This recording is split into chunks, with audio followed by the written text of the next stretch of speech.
ऐ फूलों की रानी बहारों की मलिका तेरा मुस्कुराना। बॉलीवुड में राजेंद्र कुमार और राजेश खन्ना जैसे सुपरस्टार्स ने अपने करियर में कई ऊंचाइयों को छुआ है, मगर ये भी सच है कि इन दोनों अभिनेताओं ने आसमान छूने के बाद जमीन के भी दर्शन किए हैं।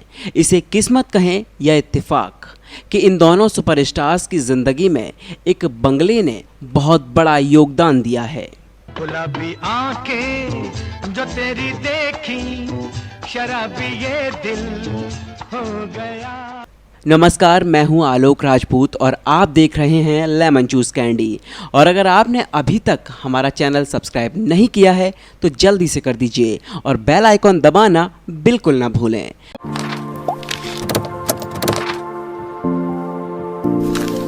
संभालो मुझको ओ मेरे यारो, संभलना मुश्किल हो गया।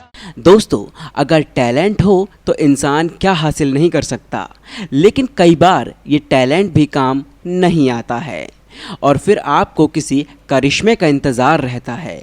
कुछ ऐसा ही करिश्मा हुआ है इन दोनों एक्टर्स की ज़िंदगी में, जिसने उन दोनों को सुपरस्टार बना दिया। कौन है जो सपनों में आया, कौन है जो दिल में समाया। ये दोनों एक्टर हैं जुबली कुमार यानी राजेंद्र कुमार और राजेश खन्ना, जो बाद में काका के नाम से मशहूर हुए। मेरे सपनों की रानी कब आएगी तू, आए रुत मस्तानी कब आएगी तू। इन दोनों ने स्टारडम की जिस ऊंचाई को छुआ वो आज तक कोई नहीं छू पाया। लेकिन क्या आप जानते हैं कि इनकी सफलता की एक बहुत बड़ी वजह एक भूतिया बंगला था। हैरान रह गए ना, लेकिन ये सच है। चलिए आपको बताते हैं कैसे।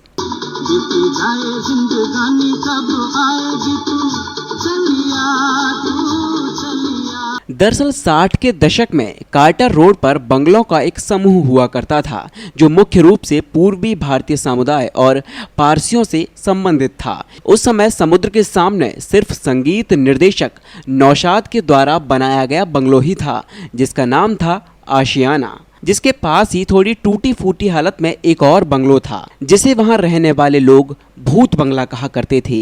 इंडस्ट्री में 60 और 70 के दशक में राजेंद्र कुमार की तूती बोलती थी। पूछे जो कोई मुझसे बहार कैसी होती है।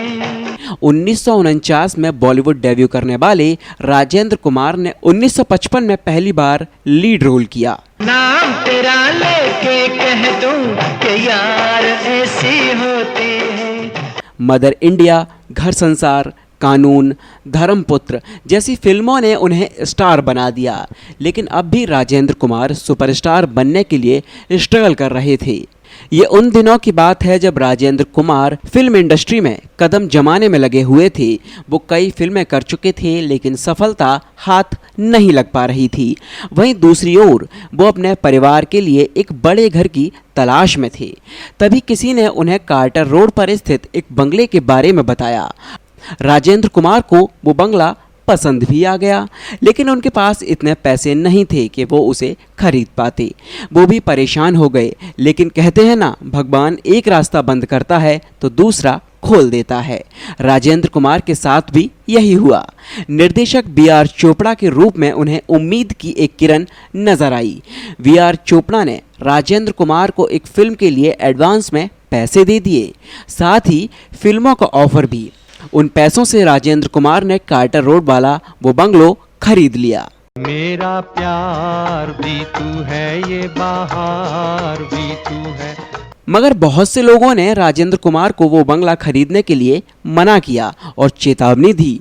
उस बंगले के बारे में कहा जाता था कि वो भूताहा है और वहाँ भूत निवास करते हैं, लेकिन राजेंद्र कुमार ने एक नहीं मानी। न जाने क्यों उनका मन उस बंगले से हट ही नहीं रहा था।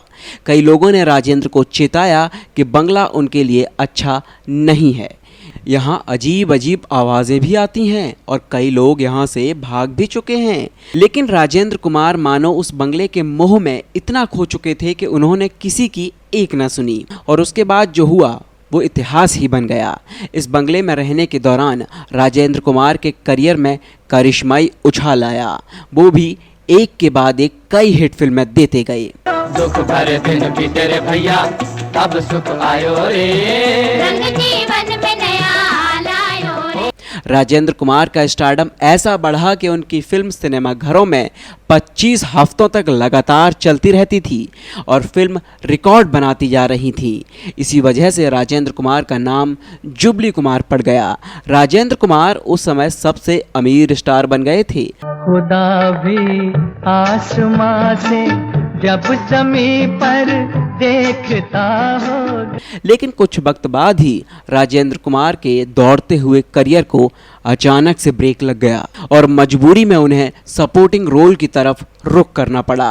आगे कुछ ऐसे हालात बने कि राजेंद्र कुमार को अपना वो बंगलो बेचने के लिए मजबूर होना पड़ा। मेरे महबूब को किसने बनाया सोचता।